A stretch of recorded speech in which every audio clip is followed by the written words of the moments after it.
Hi, I'm Holly, and this is Wild Blessings in my kitchen, my wild kitchen. And I've been teaching on dandelions. We had a dandelion class, an entire hour on that last Tuesday at my weekly free Teaching Tuesdays class. So if you're interested in joining that, comment below.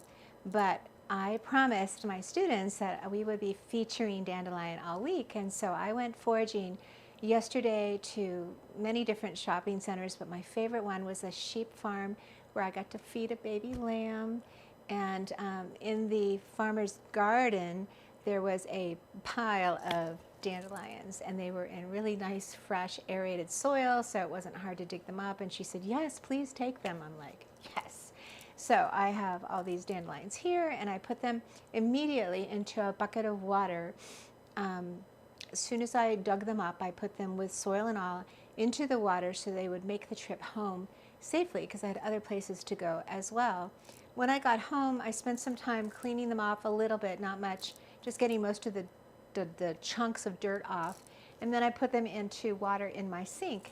And it was really fascinating because last night they all went to sleep. All of the blossoms, all 150 ray flowers in each blossom head, closed up. And then this morning they opened up again. And so I find that fascinating. Dandelion will do that 5 times before they finally open up as a puffball.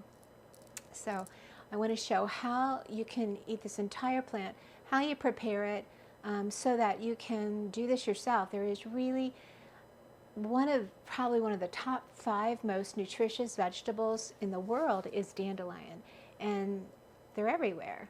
This is the time of year to get the blossoms, and I just read something or heard something this morning where it was talking about the blossoms are intensely high in nutrition.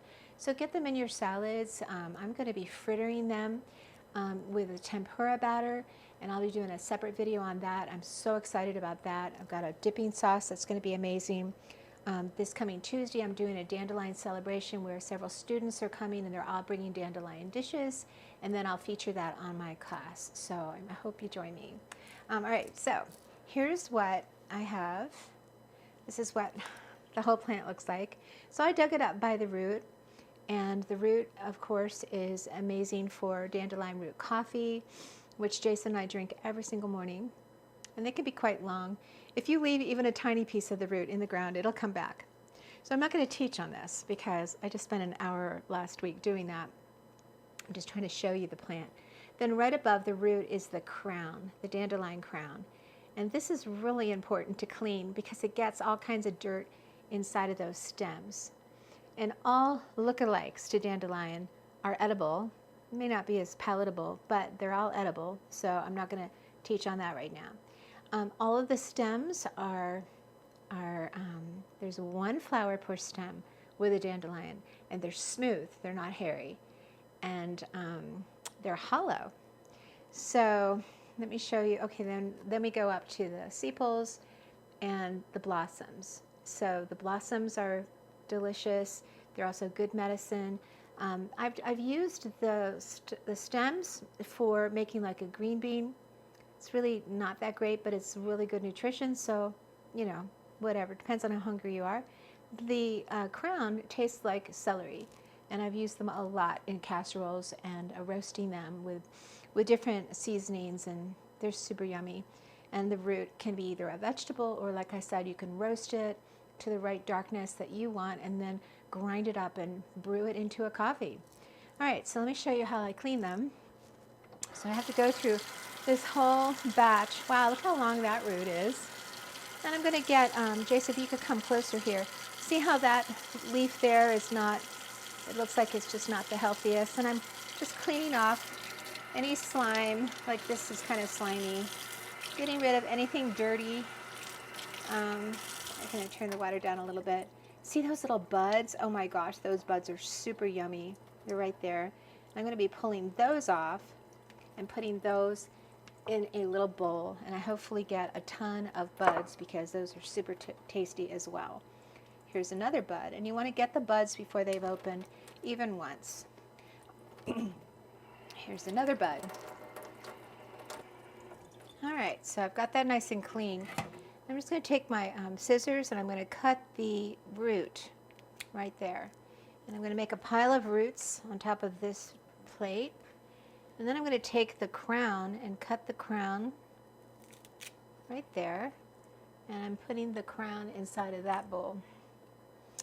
And then I'm going to go through and cut all the stems. And the leaves go there. This is a really good thing to do with your kids too, because it's a lot of work. And so if they want to have dandelion fritters, then they can help their mom, right? They can do this themselves. These make really fun straws as well. This is dandelion root coffee that is cold. I'm going to cut that part off. This is iced dandelion root coffee.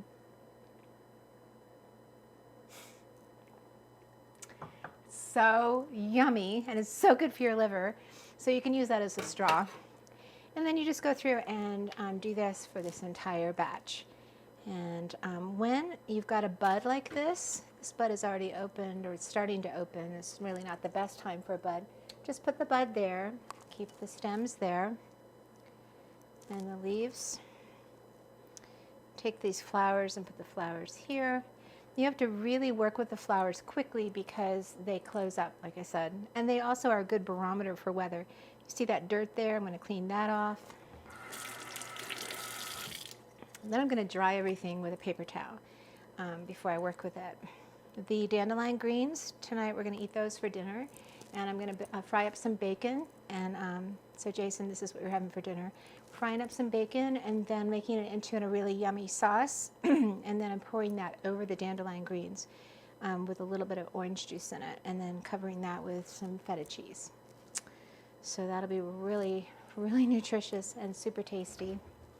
And we'll have the fritters. So I'm just going to go through and do this whole thing. And then, Jace, can you take a picture of it all when it's completely done?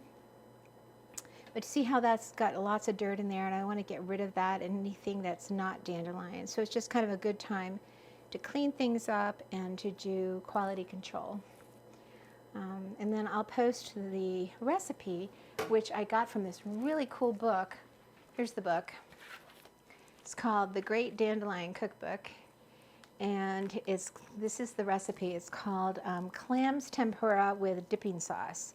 So you do a quart of dandelion flowers, which I have plenty of, 1 egg, 1 cup of flour, some salt, some pepper, baking powder, a little bit of beer, and vegetable oil for frying. And so then there's a dipping sauce, which sounds amazing, that has sherry wine, soy sauce, chicken broth, and bonita flakes. I'm going to use, instead of bonita flakes, some kelp. So anyway, that'll be really a yummy dinner, and I will post pictures of that as well. But this is on sale right now. Dandelion is everywhere. The flowers tend to not come out all summer. You'll see 1 or 2 here, but right now there's literally, you can get hundreds of them in just a few minutes, you know, especially if you have your kids and a bunch of friends helping. The buds, you definitely want to collect those, and I like to blanch them quickly, freeze them on a cookie sheet, and then keep them in the freezer and use them as a pea substitute or in casseroles or soups, and they have such a good chew factor and they're really high in nutrition. And that's about it, but I'm going to get back to work. I really wanted to share this with you, especially with my students, and I hope that you all are eating dandelion every day. One thing to share as well is that as I hike, every time I hike, and I find a dandelion leaf, I just eat it. And it's so good for hydrochloric acid in your stomach and for helping digestive juices to be working and doing their thing. And also, it's really good to chew up and just kind of smush around on your teeth because it will actually rebuild enamel on your teeth, among its many amazing qualities. So this is truly one of my favorite wild edible plants, and I'm glad I got to share this with you.